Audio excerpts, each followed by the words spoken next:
Hello, and welcome to another story time with Avery. The dream that I have for you today is pretty typical of the dreams that I remember. So I wrote this one out for you, and I hope that you enjoy it. It's a little bit of a doozy, so you may want to strap in your seatbelts for this one. All right, let's begin. My dream began with the vague recollection of a melody coming from somewhere far away. It was very familiar, but why? I had been sleeping soundly until this moment, being wrapped up in soft bedding. I but the thought kept urging me to acknowledge the ringing in my ears. Ugh, no. If I ignore it, maybe it'll go away, I muttered to myself as I adjusted the covers more tightly around my chin. The song did eventually fade away, and as the moments passed, so did my ability to maintain my slumber. Wearily, I began to shift my position and rub away my sleep-glazed vision. As my eyes adjusted to the light, I could see that I was in a wood cabin. In the attic of a wood cabin, to be specific. The interior was quite roomy and bare, aside from two dressers in the far end of the room and another bed which stood vacant next to mine. The walls consisted of roughly hewn wood all around. I felt a faint breeze come in from above. I looked up and noticed the uncomfortably wide gaps in the ceiling of the room. Well, at least it's not raining, I thought to myself. And indeed it was not raining. It was quite sunny outside, and pleasantly warm in my room. I smiled in appreciation of this happy circumstance. Then I walked over to my dresser and peeked inside. It was filled with rough 17th century dresses. Well, that's weird, I thought. I don't recall falling asleep in the 17th century last night. But I just shrugged and put on a dress. I walked downstairs and came into the barn. Wait, I muttered to myself. I'm in a barn? I didn't even know I had a barn. I just want to be in the kitchen. Good grief. Confused, I turned and walked out. The house was only a short distance away. It was charming and surrounded by carefully tended shrubbery. I stepped inside the arched doorway and into the kitchen. It was a small but cheerful space. The floors and cabinets were constructed of the same roughly hewn wood as my room. The only things that were not wood were the iron stove to my left and a deep-looking sink to my right. As I looked all around, I saw that there were various bunches of spices hanging from the ceiling to dry for future reference. They created a wonderful scent that drifted throughout the whole area. There was something wonderful and homey about this cabin that seemed to be frozen in time. Content that I had seen all I needed to see, I walked back out of the house and re-entered the barn. My younger brother, Zach, was standing in the back corner. He was reaching into a collection of open-ended boxes. As I got closer, I realized he was gathering eggs from the chickens that suddenly appeared around my feet. They chattered excitedly among themselves as they waited for their morning meal. As I was looking around at the various chickens, I noticed that off to the side there was a fancy-looking chicken, perched up on the table. She had very fluffy feathers on her head, which covered her eyes, and seemed to make her especially clumsy when she moved about. Hey, why is that chicken separated from the others?" I asked Zach.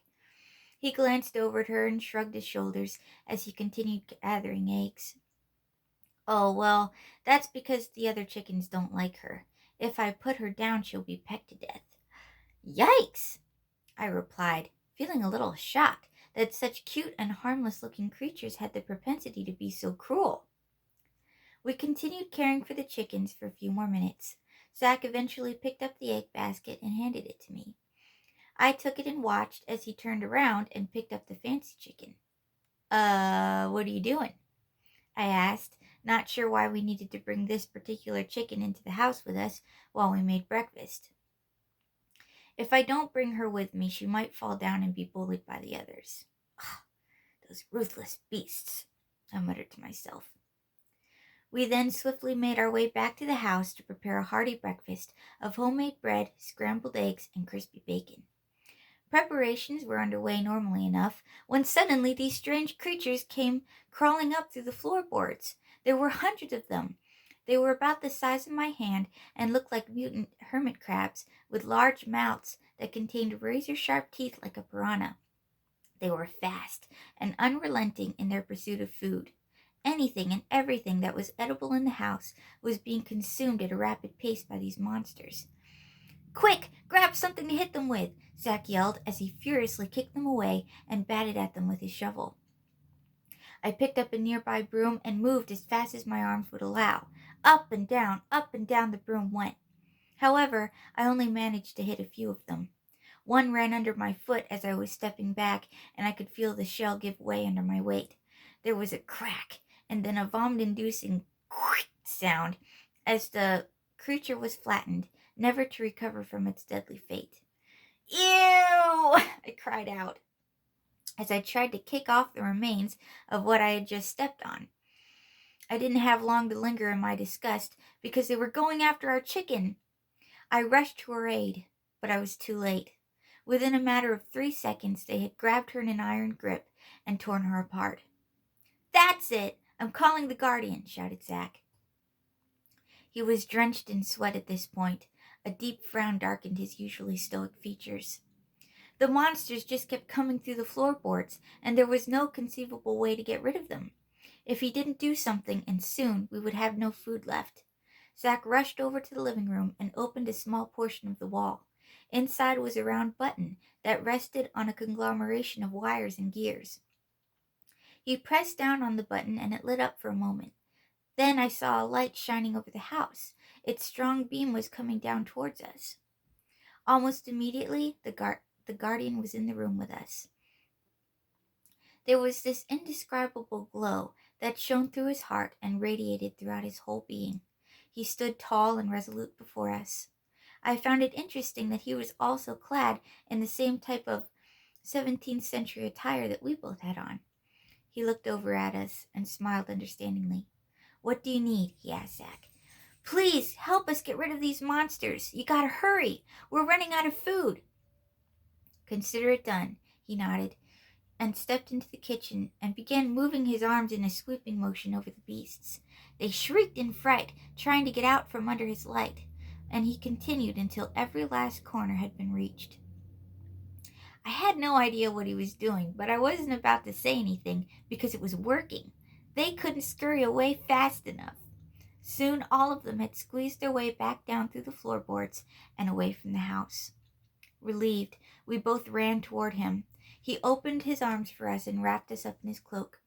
We both cried, overcome by our gratitude for his help.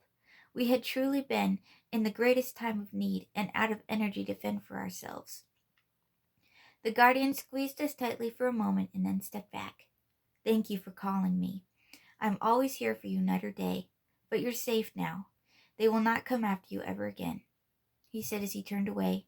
Then, just as quickly as he had appeared, he was gone, just like that. We looked at each other and laughed. We were a sweaty, monster goop-covered mess, but we were safe now and had enough food to last us until the end of the week. Our peaceful way of life continued on for several weeks. For whatever reason, we were now wearing modern-day clothing, even though our house was exactly the same. Zack was back in his everyday look, which consisted of black jeans, a dark red shirt, and worn sneakers. I was glad to see him the way that I'm used to seeing him in real life.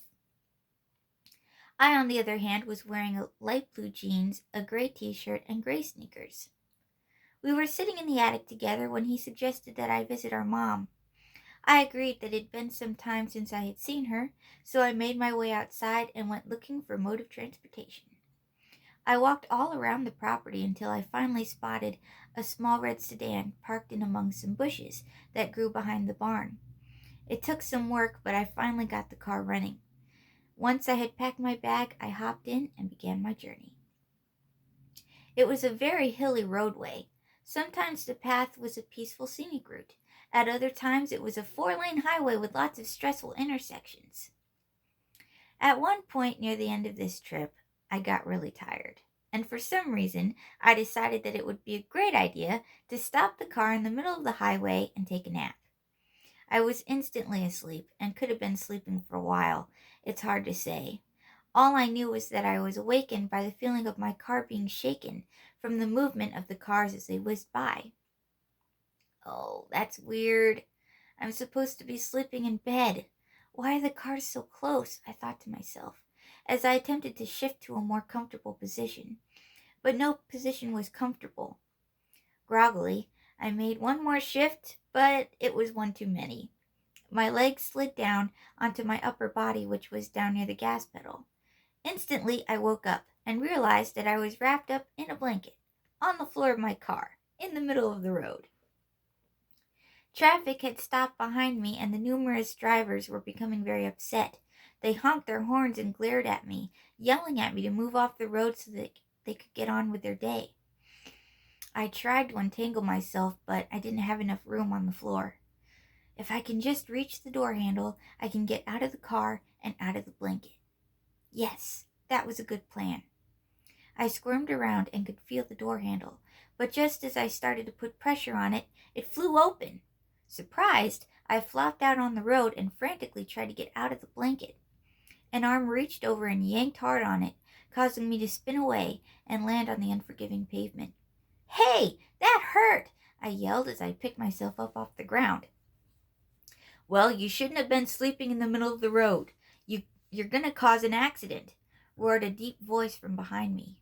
I figured this man was responsible for getting me out of my car. Slowly, I turned around to see a young cop staring right back at me. His hands were on his hips, and he looked understandably upset. I lowered my head in shame. "You're right, sir. I'm very sorry. I don't know what came over me." "Well, neither do I," he replied huffily.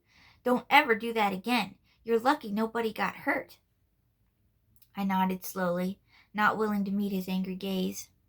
Having decided that I had learned my lesson, he nodded to himself and began to walk toward his car. "Now you'd better get going," he said as he opened his car door.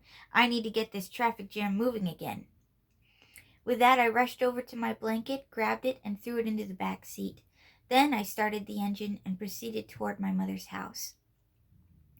This house was located in a city that I was not familiar with. The buildings were very close together and the roads were narrow. There was so much concrete everywhere the eye could see, and not enough trees. Why would Mom want to live here? This place is ugly. But as I continued on, the scenery changed into a suburb in the mountains. The houses were still close together, but they each had a small yard, and there were trees systematically planted along the sidewalks. All the houses were well kept and cozy looking. They were each painted a cherry color.